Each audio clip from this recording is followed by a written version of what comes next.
da na noti. Matukin wannan mota nake nema. Ni ne.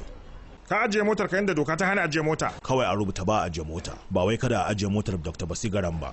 Raina ma hankali kake so ka yi? A'a, amsa nake baka. Oho, ina lasisin tukin ka yake? Bana da shi.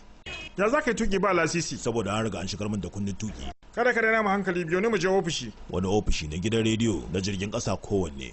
Shashasha ka mai da ni? Ya sunanka? Chitti. Me adireshin ka? Ga adireshin IP nawa 1081101. Ya kake ba mu sirrin amsoshi ga tambaya ta? Ya sunan babanka? Bana da baba. Mahaifiya fa? Ita ma babu. Kai maraya ne? Ni ba maraya bane. To kenan ta aka haife ka? Ba aihuwa na akai ba, hada na akai. Hada ka kuma? Ko dai a kurkwance kake ne? A an daura ni da kyau. Kwakwalwa ka lafiya take? Ba kwakwalwa bace, faifan jawabai dai.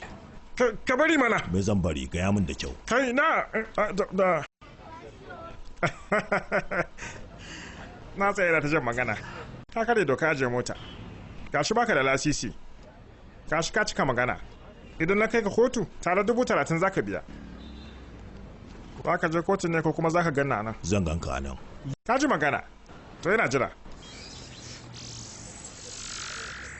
Na ganka. Kai, ka hauka ne? Baka san me a ga mutum yake nufi ba? Yanka mun kawai. Aina. A nan za ka su burbudo.